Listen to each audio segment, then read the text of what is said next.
कि इस एग्ज़ाम को क्लियर करने से पहले ना 2-3 चीज़ें हैं वो आपको पता होनी बहुत ज़रूरी है। स्ट्रैटेजीज़ का होना बड़ा ज़रूरी है यार। आखिर इस एग्ज़ाम में ऐसी क्या बात है और ये क्या डिमांड करता है आपसे? मेंटल चेंज मेरे अंदर किस तरह से आएगा? दुनिया में कहीं पे बात हो रही है क्लाइमेट चेंज के बारे में, तो आप कैसे बताएँगे पाकिस्तान की क्लाइमेट चेंज के बारे में क्या कंट्रीब्यूशन है? अकेडमी में जाके अंदाज़ा हुआ है कि भाई इंग्लिश कितनी अहम है।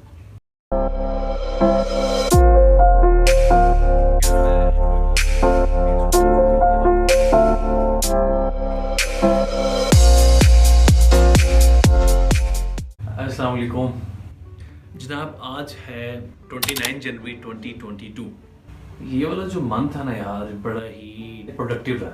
किस लिहाज से? कुछ अहम बातें हैं जो कि आज की इस वीडियो में मैंने करनी है आपसे, बल्कि कुछ नहीं बल्कि काफ़ी ज़्यादा अहम बातें हैं। इस लिहाज से रहा है ये वाला मंथ क्योंकि इसमें मैंने रवीन स्टार्ट कर दिया। इस तरह से है यार कि अगर इस फेज़ के दौरान आप रवैया नहीं ना करते हैं तो आप समझें कि आप बहुत पीछे जा रहे हैं। ये साथ करना बहुत ज़रूरी है क्योंकि ये मैंने चीज़ ऑब्जर्व की है। अब जैसे मैंने पाकिस्तान अफेयर्स की तैयारी की थी या जनरल साइंस की तैयारी की थी, और जब मैंने दोबारा उनको खोला, मतलब काफ़ी देर बाद मैंने उनको, कम से कम भी कोई 1.5-2 माह बाद मैंने दोबारा ओपन किया ना उनको, तो बिलीव मी कि मुझे ऐसा लगा जैसे पता नहीं मैंने कितने अरसे की चीज़ें लिखी हैं और वो एक स्ट्रक्चर तो था मेरे जहन में, ये कहानी क्या है, लेकिन चीज़ें काफ़ी हद तक भूल गई थी क्योंकि आपने चीज़ों के नेम, आपने कैरेक्टर्स के नेम याद रखने हैं, आपने डेट्स याद रखनी, कौन सा इवेंट कब हुआ था, ये आपको पता होना चाहिए, स्पेशली पाकिस्तान अफेयर के अंदर। दूसरा जो जनरल साइंस है, साइंस के अंदर आपको उनके पॉइंट्स याद होने चाहिए। फॉर एग्जांपल सन है या अर्थ है, तो अर्थ का स्ट्रक्चर क्या है, सन का स्ट्रक्चर क्या है, उसकी कितनी लेयर्स हैं उसकी, ये तमाम चीज़ें। तो रिवीजन बहुत ज़रूरी है। फिर इस तरह से किया कि एक हफ़्ता रिवीजन की, फिर दूसरे हफ्ते जब मैं करने बैठा ना तो फिर मसला पता हो गया। जैसे मैं दिखाता हूँ, ये मैंने की थी 15 जनवरी को, क्योंकि राइटिंग बहुत गंदी इसलिए मैं उसको दूसरे कैमरे से नहीं दिखाऊंगा, कुछ एक पेज थे। अब ये मैंने 15 जनवरी को किया। इसमें मैंने 3 चीज़ें की, एक तो साइंस की, दूसरा मैंने पाकिस्तान अफेयर्स और तीसरा सोशियोलॉजी। तो आपको पता है कि 3 सब्जेक्ट मेरे ऑलमोस्ट हो गए। 25 जनवरी को 10 दिन बाद जब मैं दोबारा बैठा तो मैंने महसूस किया यार काम ख़राब है, इस तरह नहीं चलेगा भैया। मैंने क्या किया कि मैंने कहा एक दिन का गैप देते हैं। फिर मैंने 7 जनवरी को फिर दोबारा स्टार्ट किए तीनों सब्जेक्ट। तो तीनों सब्जेक्ट को मैं ना एक दिन छोड़ के एक दिन सिर्फ 1-1 घंटा दे रहा हूँ। आज पता है क्या है यार, तो आपने नोट किया होगा कि मैंने आपके इस जो मुझे मतलब स्टार्ट से इस फॉलो कर रहे हैं इस पूरी सीरीज़ को, मैंने आपसे कहा था कि जब मैं तैयारी कर रहा हूँ ना तो आप देखेंगे कि मेरे अंदर फिजिकली चेंज किस तरह से आता है, मेरा मेंटल चेंज मेरे अंदर किस तरह से आएगा, जितना भी मेरी लाइफ के अंदर तब्दीली आई ना वो तमाम चीज़ें आपको मैं दिखाऊंगा। और यही इस सीरीज़ का मकसद था कि एक बच्चा जब वो ये चीज़ ठान लेता है, इस चीज़ के लिए मेंटली तौर पर तैयार हो जाता है कि उसने अब CSS का which is the second toughest exam of the world and the first toughest exam of the Pakistan, जो बच्चा ये ठान लेता है तो फिर उसकी ज़िंदगी में किस किस तरह से चेंजेस आती हैं। और आखिर ऐसी क्या बात है कि मतलब असल में मुझे वो चीज़ बड़ी पिंच करती थी बचपन से लेकर अब तक यार। जो CSS करते हैं ना बाबा, वो पता नहीं कैसे होते हैं, अफलातून होते हैं, कोई सुकरात होता है। लेकिन मैं अब तैयारी कर रहा हूँ, खुद आप मुझे देख रहे हैं कि मैं क्या हूँ, ना मैं अफलातून हूँ ना मैं सुकरात हूँ उनके मुकाबले में। तो मैं दूसरी बात, मज़े की बात आपको बताता हूँ। आपको बताया था कि मैं क्रिमिनोलॉजी ऑप्ट करूँगा। सोशियोलॉजी मेरी तकरीबन कोई 90% कंप्लीट हो गई है, लेकिन मैंने एक दफ़ा दोबारा ओपन किया ऑप्शनल सब्जेक्ट को, तो फिर फ़िलोसफी मैंने पढ़ना स्टार्ट की। ऐसा है कि फ़िलोसफी से फिर मुझे हिस्ट्री, आपको पता है कि मेरा पहली फेवरेट सब्जेक्ट है, तो फ़िलोसफी के अंदर काफ़ी ज़्यादा हिस्ट्री जो मेरी ना वो तबीयत से भी मैच कर रहा था। आपको पता है कि मुझे मतलब मैं हर बात पे आपको बताता हूँ कि मुझे सोचने की आदत है जो कि मुझे दूसरों से मुख्तलिफ करती है, और यही इधर मेरे अंदर एक बस अच्छी आदत है, वरना मैं एवरेज स्टूडेंट ही हूँ। मैंने सोचा कि मैंने फ़िलोसफी पढ़ूंगा। अब मैं फ़िलोसफी पढ़ रहा हूँ। कल परसों तक उसकी बुक्स भी आ जाएंगी, मैंने मंगवाई हैं। काफ़ी मोटी बुक्स हैं यार, तकरीबन कोई 1000 कोई 800 पेज की बुक है और महंगी भी हैं, तो फिर मैंने सिर्फ 3 मंगवाई हैं। लेट्स सी फ़िलोसफी कैसे आता है। अभी तक मैंने सिर्फ यूट्यूब से उसके लेक्चर ले रहा हूँ। कुछ लम्स यूनिवर्सिटी के लेक्चर उस पर अवेलेबल हैं, कुछ स्टडी IQ के हैं, देख सकते हैं। मतलब जो मैं तैयारी करता हूँ आपके साथ मैं शेयर कर देता हूँ, मैं उसमें कोई चीज़ नहीं छुपाता, क्योंकि मैंने आपको बताया कि मेरा मकसद ये है कि मैं आपको दिखाऊं कि असल में वो क्या चीज़ें हैं, वो क्या कमी पेशी हैं जिसकी वजह से एक इंसान पीछे रह सकता है, या क्या ऐसी वो अपने अंदर एक्स्ट्रा ऑर्डनरी चीज़ें लेके आता है जिसकी वजह से वो इस एग्ज़ाम को क्लियर कर लेता है। ये तो थी एक तरफ अपनी बातें। अब कुछ मैं आपसे बात करता हूँ उसके बारे में कि इस एग्ज़ाम के लिए ना स्ट्रेटजीज़ का होना बड़ा ज़रूरी है यार। यकीन जानो मुझे अब चीज़ आके फील होती है, हालांकि अभी भी मेरे पास तकरीबन 1 साल पड़ा हुआ है, स्टिल मैं सोचता हूँ कि यार ये चीज़ मेरे अंदर ना कम से कम 6 या 7 माह पहले आ जानी चाहिए थी। वो इस तरह से है कि इसमें ना आपको पता होना चाहिए कि एग्ज़ाम है क्या चीज़। मेरी जिससे भी बात होती है, क्योंकि मैं अब अकेडमी भी जाता हूँ तो चंद एक जो दोस्त बने हैं, तो मैं उन्हें ये बताता हूँ कि भाई एग्ज़ाम के बारे में पता होना चाहिए ना कि एग्ज़ाम क्या चीज़ डिमांड करा है। एग्जाम्पल देता हूँ कि आपको ये इतनी ज़्यादा हिस्ट्री पढ़ाने का, आपको ये इंग्लिश सिखाने का, इतना ज़्यादा प्रेशर देने का क्या मकसद है? और आखिर मेरे ख्याल से हर दूसरे घर में कोई ना कोई बैठा हुआ है जो कि ये सोच रहा है कि भाई उसने बड़े होकर CSS का एग्ज़ाम क्लियर करना है। आखिर इस एग्ज़ाम में ऐसी क्या बात है और ये क्या डिमांड करता है आपसे, वो मैं आज आपसे सारी बातें शेयर करूँगा। मेरी बात को ना बड़े ही इन्हमाक से सुनना आपने, और ये बहुत ज़रूरी है आपके लिए बातें। अगर आप एक ट्रू एस्पिरेंट है ना, तो आपके लिए बातें बड़ी ज़रूर होने वाली है। देखें, ये एग्ज़ाम आपसे क्या डिमांड कर रहा है, आखिर ये आपको हिस्ट्री पढ़ने पर क्यों मजबूर कर रहा है? Okay, let me give you an example. फर्ज करें कि आपने एग्ज़ाम क्लियर कर लिया और जनाब आप ना फॉरेन मिनिस्ट्री, जो फॉरेन सर्विस ऑफ पाकिस्तान है, वहाँ जाके बैठ गए। आपने यूएनओ के अंदर पाकिस्तान को रिप्रेजेंट करना है, अपने जितने भी बड़े बड़े ममालिक हैं और यूरोपीय यूनियन के अंदर जहाँ पे भी पाकिस्तान की एम्बेसी है, वहाँ पे आपने जाके अपने कंट्री को रिप्रेजेंट करना है। और let me tell you one thing कि वहाँ पे जो लोग बैठे हैं वो हमारे से काफ़ी ज़्यादा हाई हैं, उनकी एजुकेशन सिस्टम, क्योंकि वो हायर इनकम कंट्रीज़ है। मोस्ट ऑफ द पीपल जो वहाँ पे बैठे हैं वो हाई इनकम कंट्री से बिलोंग करते हैं। उनका एजुकेशन सिस्टम हमारे से बहुत अच्छा है, वो हमारे बारे में एक एक चीज़ जानते हैं। और जब आपने वहाँ जाके उनसे बात करनी है, जब आपको उनकी लैंग्वेज ही नहीं आएगी English, then how can you speak? जब आपको यही नहीं पता होगा, जब वहाँ पे ह्यूमन राइट्स की बात होगी और आप यहाँ पे यही नहीं उठा सकेंगे इस मुद्दे को कि जनाब कश्मीर में क्या हो रहा है, ह्यूमन राइट्स की वायलेशन अंधाधुंध की जा रही है, फ़लस्तीन में की जा रही है, then how can you defend yourself? आपको यही नहीं पता होगा कि जनाब कश्मीर का पॉइंट जो है वो पाकिस्तान के लिए क्यों इतना ज़रूरी है, उसकी स्ट्रेटेजिक इंपॉर्टेंस क्या है। आखिर इंडिया ने वहाँ पर जो कॉन्स्टिट्यूशन लागू की है 370 और 371 आर्टिकल, वाई? आप कैसे बात करेंगे? आपको ये पता ही नहीं होगा कि उसका बैकग्राउंड क्या है। या फॉर एग्जांपल दुनिया में कहीं पे बात हो रही है क्लाइमेट चेंज के बारे में, तो आप कैसे बताएंगे पाकिस्तान की क्लाइमेट चेंज के बारे में क्या कंट्रीब्यूशन है? आखिर जो PTI की हुकूमत इस वक्त चल रही है, तो इसने क्लाइमेट चेंज के बारे में क्या ऐसा किया?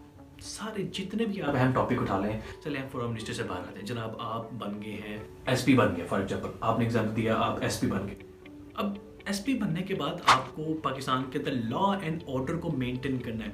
You are one of the most important person of the bureaucracy, जो कि एक पूरे डिस्ट्रिक्ट को रूल कर रहा है। उसने पूरे डिस्ट्रिक्ट के अंदर लॉ एंड ऑर्डर को मेंटेन करना है। उसे यही नहीं पता होगा कि जिस जगह पे वो रह रहा है, पता करके वहाँ के लोगों का रिलीजन क्या है, वो किस तरह से रहते हैं, वहाँ पे फ्यूडलिज्म है, वहाँ पे लोग सिटी में आबाद है, गाँव में आबाद है, किस तरह से लोग रह रहे हैं। ये चीज़ें आपको सोशियोलॉजी में पढ़ाई जाती हैं एग्जाम के अंदर। समझ रहे हैं ना मेरी बात को आपकी? जब मैं एक दफ़ा सिलेबस देखता हूँ ना, तो मेरा दिल करता है कि मैं उन्होंने सल्यूट करूँ यार, जिन्होंने ये सिलेबस बनाया। बिल्कुल एक्यूरेट सिलेबस है, बिल्कुल एक्यूरेट, एक इंसान को मुकम्मल तौर पे शार्प कर देता है। जिस तरह एक ऑनियन लेते हैं ना, आप उसका छिलका उतारते रहते हैं, उसे चॉप ऑफ करते रहते हैं और एंड पे एक बड़ी खूबसूरत सी लड़ी निकलती है।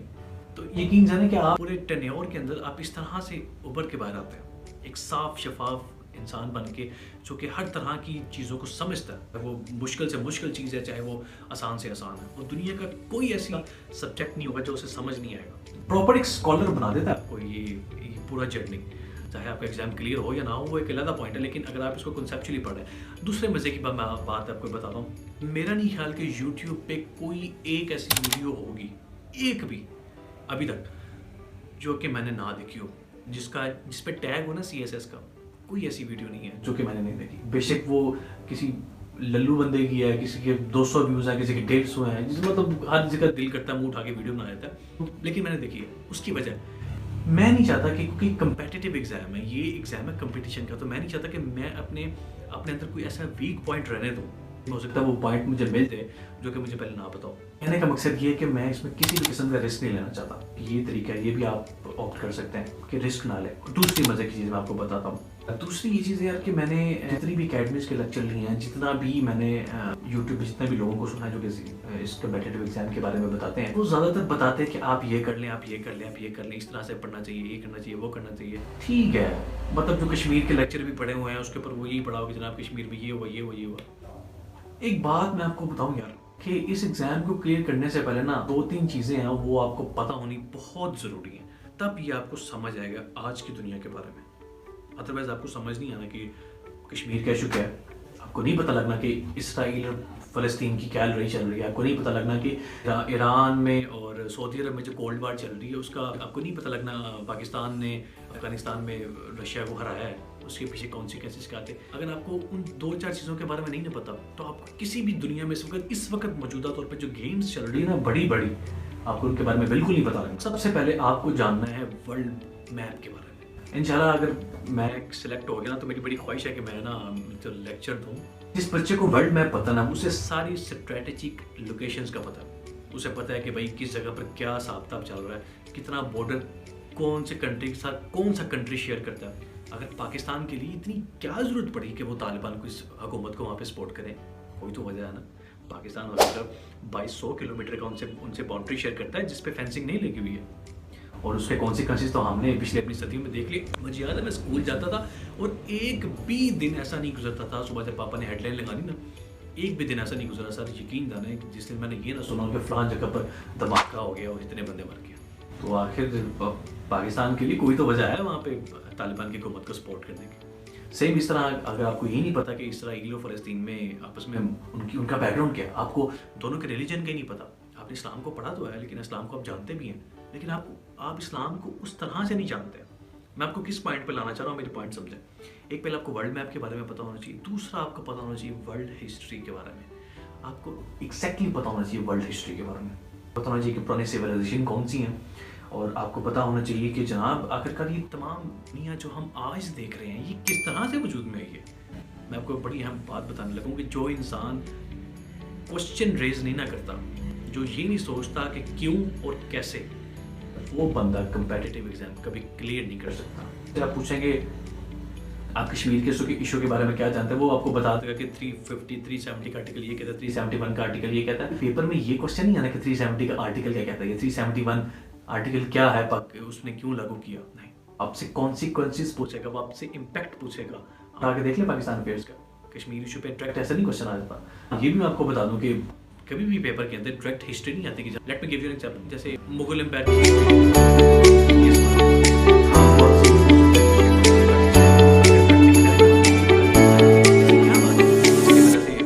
इतनी 200 सालों का एम्पायर आज हमें नजर ही नहीं आता। ये बच्चा वही इसका आंसर कर सकता है जिसने वाई एंड हो पे बार बार सोचा। ये बात आपको मैं बड़े यकीन से बता सकता हूँ, अभी तक मेरी रिसर्च के मुताबिक पूरी यूट्यूब के ऊपर कोई एक ऐसा चैनल नहीं है, कोई एक ऐसा बंदा नहीं है जो कि इस क्वेश्चन को रेज कर रहा है। और ये चीज़ बड़ी मुझे पिंच करती है कि आप ठीक है बता रहे हो, और नो डाउट क्या है भाई, उनके बताने से मुझे खुद को बड़ी हेल्प मिली है, लेकिन जो एक मेन चीज़ है ना जिसकी वजह से आप एग्जाम क्लियर नहीं कर पा रहे हैं, जहाँ पे आपका वीक पॉइंट है, यकीन जाने कि जब मैं किसी बच्चे से मिलता हूँ और जो कि तैयारी कर रहा है, तो मुझे देखते साथ पता लग गया था भाई इसका ये वीक पॉइंट है। इसे तो वर्ल्ड हिस्ट्री के बारे में पता नहीं। जब मैं सिंपल सा वर्ड यूज़ करता हूँ रेनेसांस का, बच्चों को पता नहीं कि यूरोप में रेनेसांस हुआ। भाई यूरोप में रेनेसांस आया तो यहाँ पे इम्पैक्ट यहाँ पे बड़े स्केल पे और मुस्लिम कंट्रीज़ में पड़ा ना। आपको जब तक ये नहीं पता दुनिया तरक्की कैसे करती है, R&D और S&T की वजह से, साइंस एंड टेक्नोलॉजी और रिसर्च एंड डेवलपमेंट की वजह से, तब आप कैसे लिखेंगे कि पाकिस्तान तरक्की करेगा? कैसे बता सकते हैं कि पाकिस्तान क्यों आज पीछे, मुस्लिम वर्ल्ड क्यों पीछे? आप कैसे बता सकते हैं कि इस्लामोफोबिया आखिरकार ऐसा इतना क्यों फैला हुआ, जब तक आपने इस्लाम को पढ़ा ही नहीं है उस नज़रिए से।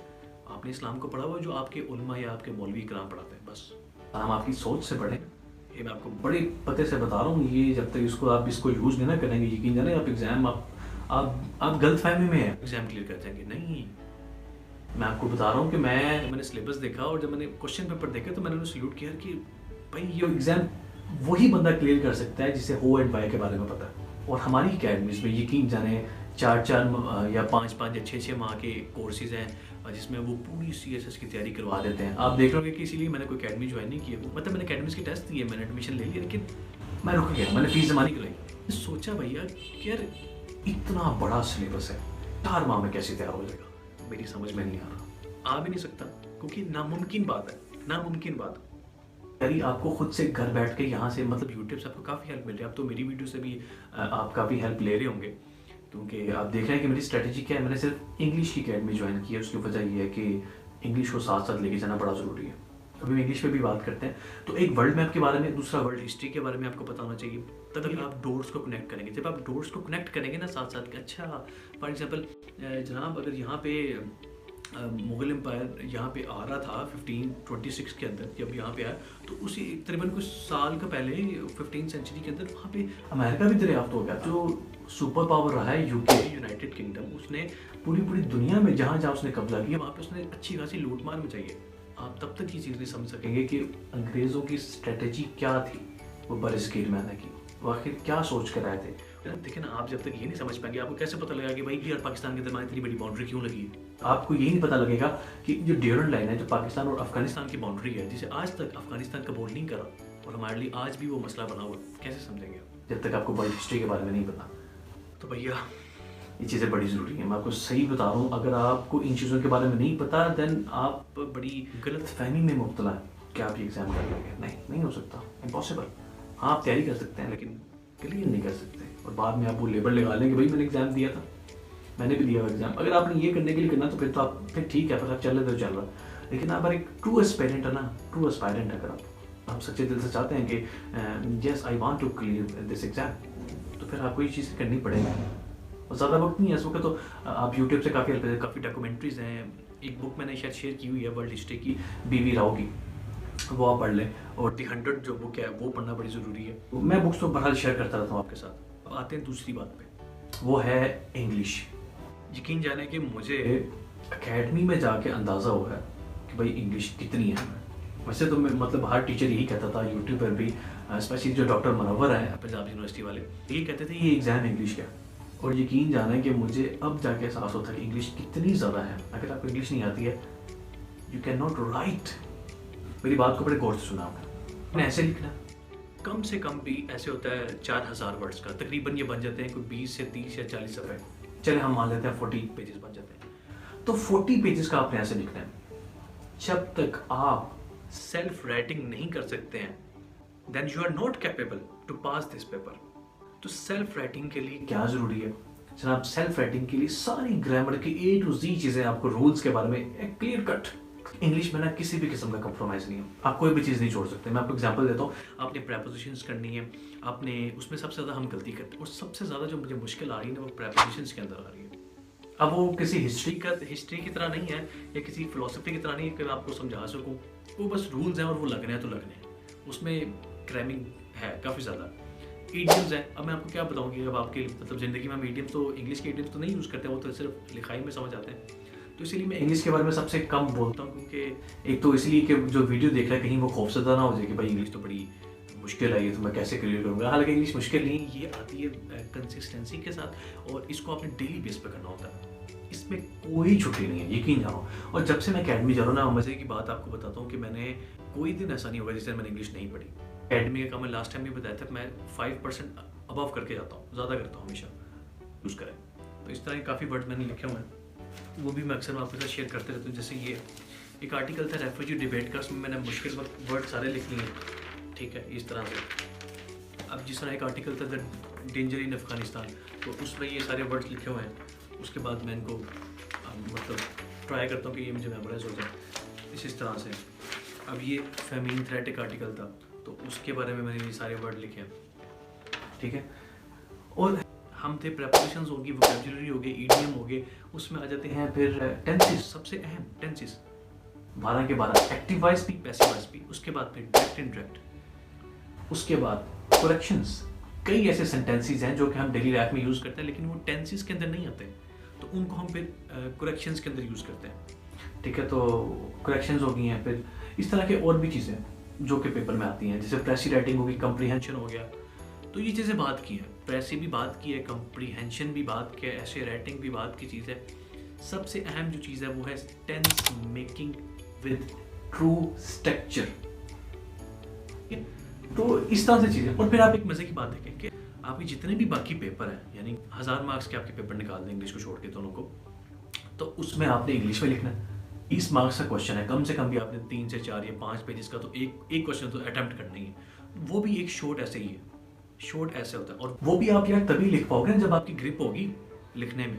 आप ये देखें, कुछ बातें जो मैंने की हैं वो बड़ी ज़रूरी हैं, और ये बातें आपको जानना है चाहिए क्योंकि आपके लिए बहुत ज़्यादा हेल्पफुल है। और अगर ये बातें आपको पसंद आ रही हैं तो इन्हें प्लीज़ आप आगे भी शेयर करें।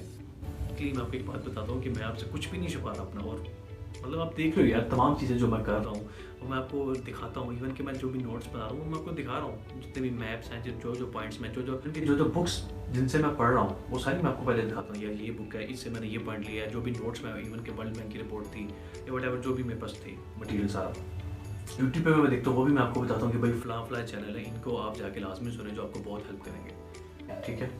कंजूसी ना दिखाएं, कोई चीज़ शेयर करने में यकीन जानो कोई बुराई नहीं है। अगर मैं आपसे कहता हूँ ना भाई फैसल फराज को सुना करो, तो यकीन जानो मुझे वो पैसे नहीं देता कि भाई तुम मुझे चैनल मेरा प्रमोट कर। मैं दिल से चाहता हूँ कि उसका चैनल प्रमोट हो, क्योंकि आप तारीख से वो कुछ सीख सकते हैं जो आपको और कोई बंदा नहीं सिखा सकता। जितना उस बंदे की वजह से मेरे अंदर चेंज आया ना, मैं तो ये कहूँगा उस बंदे को लाजमी सुनना चाहिए। उसके जितने चैनल हैं मेरा नहीं ख्याल उसकी कोई एक ऐसी वीडियो नहीं जो कि मैंने छोड़ दी हो ना, सारी सुनी है टाइम पे। नहीं सुनी तो मैंने प्लेलिस्ट बना के सुनी हुई है।